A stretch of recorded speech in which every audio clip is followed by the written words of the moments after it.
Halo semuanya, bertemu lagi dengan saya Pak Jun. Di pertemuan kita kali ini kita akan membahas materi ke-6 yang berjudul Pergerakan Nasional Indonesia.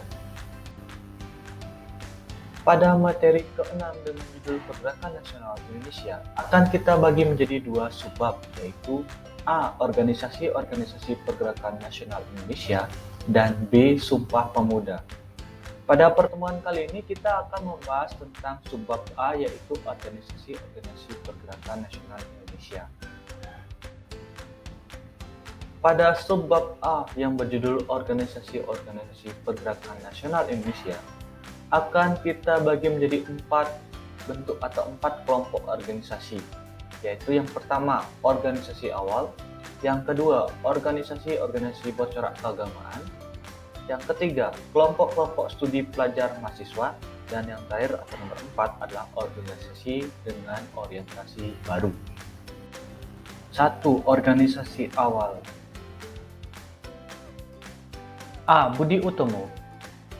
Pada 20 Mei 1908, atas prakarsa Dr. Wahidin Sudirohusodo, Sutomo dan beberapa mahasiswa Stopia sepakat mendirikan organisasi bernama Budi Utomo, dengan Sutomo sebagai ketuanya.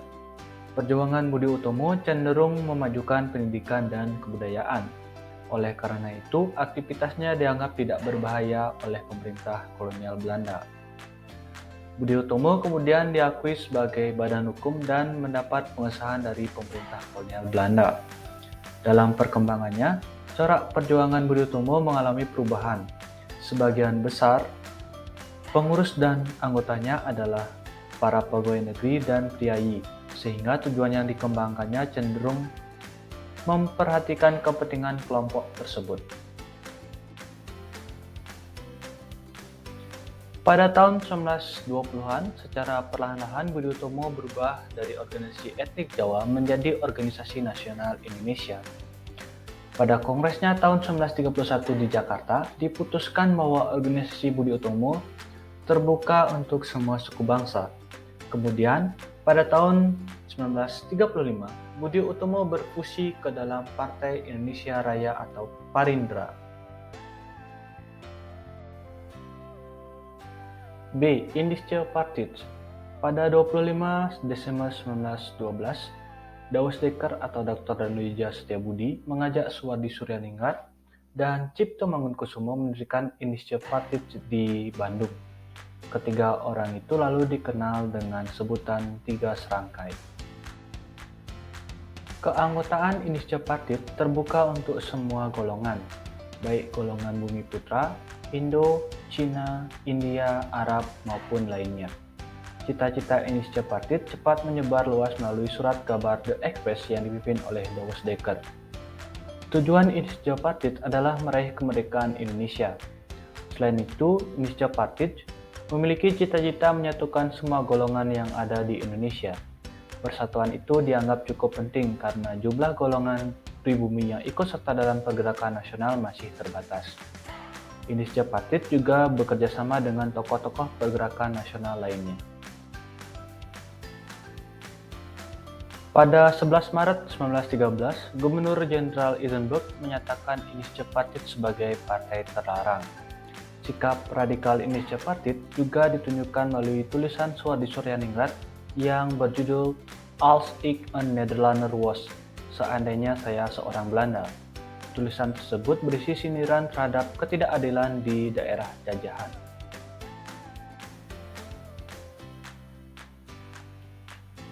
Dua, organisasi-organisasi keagamaan.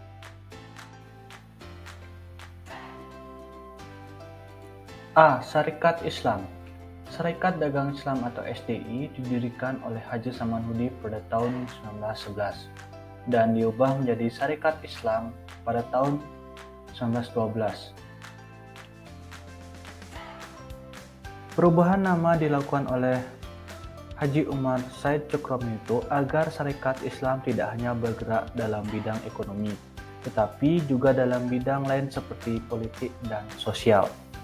Dalam perkembangannya, Syarikat Islam memajukan usulan sebagai organisasi berbadan hukum agar eksistensinya diakui oleh pemerintah kolonial Belanda. Akan tetapi, pengajuan ini ditolak oleh pemerintah kolonial Belanda. Gubernur Jenderal Edinburgh hanya memberikan status badan hukum bagi syarikat Islam tingkat lokal, yaitu cabang-cabang syarikat Islam di daerah. Syarikat Islam merupakan satu-satunya organisasi yang memiliki pengaruh besar dalam politik Indonesia pada periode 1917 sampai dengan 1920.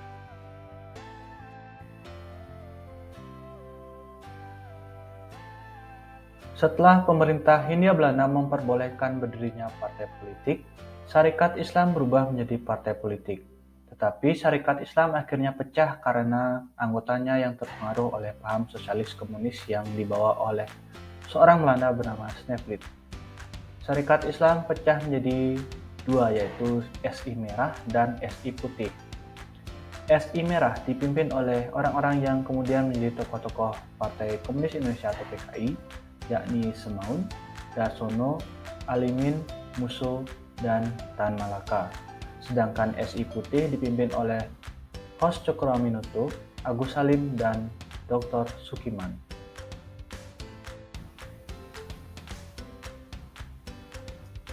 B. Muhammadiyah. Muhammadiyah merupakan organisasi Islam modern yang berdiri di Yogyakarta pada 18 November 1912. Muhammadiyah didirikan oleh Kiai Haji Ahmad Dahlan, seorang tokoh elit agama yang berasal dari Kesultanan Yogyakarta. Ia berangkat haji pada tahun 1890 dan setelah kembali dari Mekah, ia berniat memulihkan ajaran Islam melalui organisasi yang dibentuknya itu. Usaha-usaha yang dilakukan Muhammadiyah adalah sebagai berikut. 1. Memajukan pendidikan dengan mendirikan sekolah-sekolah. 2. Membantu meningkatkan kesejahteraan umat. 3. Membangun sarana-sarana kesehatan dan rumah-rumah yatim piatu, panti jompo, dan lain-lain.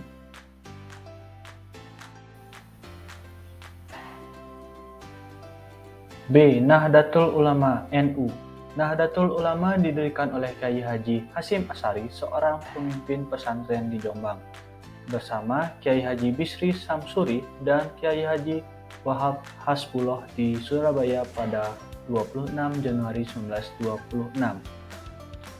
Kegiatan-kegiatan dan usaha-usaha yang dilakukan oleh NU antara lain sebagai berikut. 1. Giat mengadakan dakwah agama. 2. Membantu meningkatkan kesejahteraan umat. 3. Memajukan sekolah-sekolah dan pesantren-pesantren.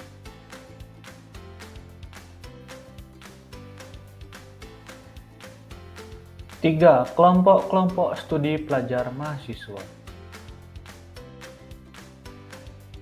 A. Trikoro Dharma. Trikoro Dharma berarti 3 tujuan mulia, yaitu Sakti, Budi, dan Bakti. Trikoro Dharma berdiri di Jakarta pada tahun 1915. Tokoh-tokohnya adalah Raden Satiman Wiryo Sanjoyo, Kadarman, dan Sunardi.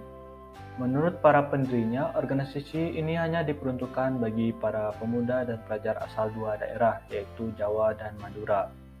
Tujuannya untuk menambah pengetahuan umum bagi anggota-anggotanya, serta mempelajari dan mendalami segala bahasa dan budaya. Dalam kongresnya di Solo pada tahun 1918, nama Trikoro Dharma diganti menjadi Jong Japa. Kegiatannya hanya berkisar dalam bidang sosial dan budaya, seperti pemberantasan buta huruf, kepramukaan, dan kesenian. Dalam kongresnya pada tahun 1922, dijelaskan bahwa Yong Japa tidak mencampuri urusan politik. B. Yong Sumatranen Bon. Perkumpulan Persatuan Pemuda Pelajar asal Sumatera adalah Yong Sumatranen Bon. Yong Sumatranen Bon berdiri di Jakarta pada tahun 1915. Tokoh-tokohnya adalah Muhammad Hatta dan Muhammad Yamin. Perkumpulan pemuda kemudian banyak bermunculan dengan pola Yong Japa dan Yong Sumatera, seperti Yong Pasundan, Yong Minahasa, Yong Ambon, Yong Celebes, Yong Batak, Perkumpulan Pemuda Betawi, Sekar Rukun Sunda, dan Timores Verbon. C. Yong Indonesia. Yong Indonesia berdiri pada 1927 di Bandung dan bersifat nasional. Sebelumnya, pada tanggal 30 April sampai dengan 2 Mei 1926 diselenggarakan Kongres Pemuda Indonesia pertama di Jakarta oleh komite yang diketuai oleh Tabrani, bersama dengan Bahdar Johan, Sumarto, John Tule, Solewuhij, dan Paul Pinontoan. Pada kongres ini hadir wakil-wakil dari Yong Java, Yong Sumatera, Yong Ambon, Yong Minasa, serta Rukun Sunda, dan lain-lain. Pada 15 Agustus 1926, beberapa pengurus mewakili organisasi-organisasinya masing-masing mengadakan pertemuan di Jakarta untuk membicarakan suatu badan tetap bagi kepentingan pemuda Indonesia. Hasil pertemuan itu pada tanggal 31 Agustus 1926 disahkan menjadi anggaran dasar suatu organisasi baru yang disebut dengan nama Young Indonesia. 4. Organisasi dengan orientasi baru. A. Partai Nasional Indonesia atau PNI. Pada 1925, kaum intelektual muda Indonesia membentuk sebuah organisasi bernama Algemene Study Club di Bandung. Organisasi ini didirikan oleh Soekarno, Sunario, Ali Sastroamidjojo, dan Sartono. Sebagian besar anggota Algemene Study Club merupakan mantan anggota Perhimpunan Indonesia yang telah menyelesaikan pendidikannya di Belanda. Pada 4 Juli 1927, Algemene Study Club mengadakan rapat di Bandung. Hasil rapat tersebut menyetujui pembentukan Perserikatan Nasional Indonesia.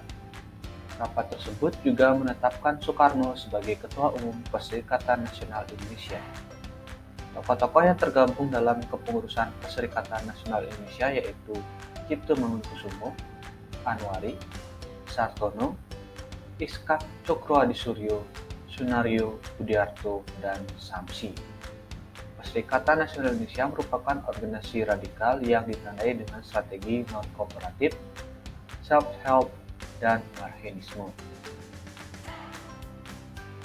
Dalam kongres pertama di Surabaya pada tahun 1928, Perserikatan Nasional Indonesia berubah nama menjadi Partai Nasional Indonesia atau PNI. Dalam kongres tersebut, Soekarno selaku Ketua PNI menjelaskan 3 tujuan PNI sebagai berikut. A. Tujuan utama PNI adalah meraih kemerdekaan Indonesia. B. Perlu adanya upaya melawan imperialisme Belanda yang telah menjadikan Indonesia sebagai sabit perah untuk kepentingan ekonomi pemerintah kolonial Belanda. C. Untuk menggalang kekuatan dan kerjasama antar organisasi pergerakan nasional, PNI berkolaborasi dengan Serikat Islam, Budi Utomo, Paguyuban Islam, Sumatera Ningbon, Kaum Betawi, dan Algemene Study Club.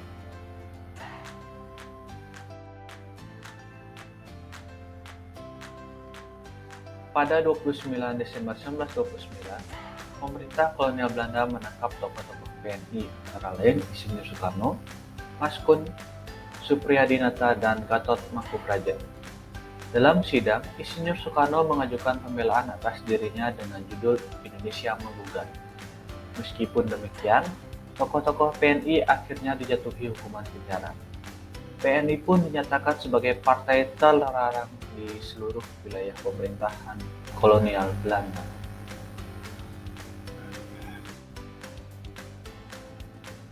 B. Partai Indonesia atau Partindo. Pada 1931, PNI mengalami perpecahan.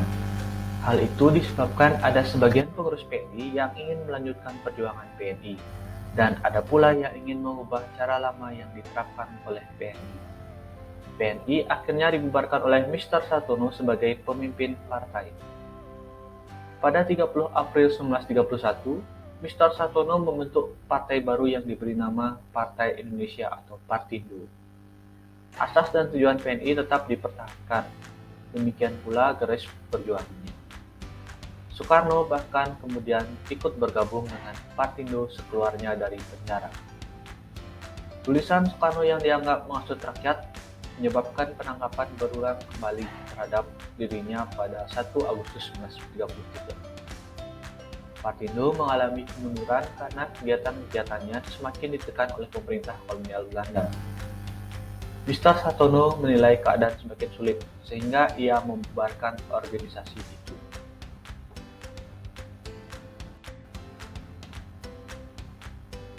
C. Perhimpunan Indonesia. Pada tahun 1916, para mahasiswa Indonesia yang belajar di Belanda mendirikan perkumpulan yang dinamakan Indische Vereniging. Mulanya, perkumpulan itu hanya sebagai sarana mengikat hubungan persaudaraan di antara mereka. Namun, ternyata Indische Vereniging kemudian berkembang menjadi organisasi publik dan politik. Mereka menerbitkan majalah Hindia Putra sebagai media komunikasi. Pada tahun 1922, Indische Vereniging diganti menjadi Indonesische Vereniging dan pada tahun 1924, organisasi itu kembali berubah menjadi Perhimpunan Indonesia. Tokoh-tokoh Perhimpunan Indonesia antara lain Dr. Sutomo, Gunawan Mangunkusumo, Moh Hatta, Iwa Kusuma Sumantri, Moh Natsir, Nasir Datuk Pamuncak, Dr. Sukiman Wiryosanjoyo, Ali Sastromijoyo, dan Herman Kartowisastro. Pada tahun 1925, Perhimpunan Indonesia dengan tegas menuntut kemerdekaan bangsa Indonesia. Dalam usahanya, Perhimpunan Indonesia menggabungkan diri dengan League Against Imperialism and for National Independence. Dalam liga itu berkumpul pula tokoh-tokoh seperti Pandit Jawaharlal Nehru India dan Hafez Ramdan Bey Mesir. Sekian pertemuan pertama pada materi ke-6. Apabila kalian ingin belajar lebih dalam lagi, silakan kalian buka buku paket dan cari sumber-sumber sejarah lainnya yang ada di internet maupun di sekitar kalian.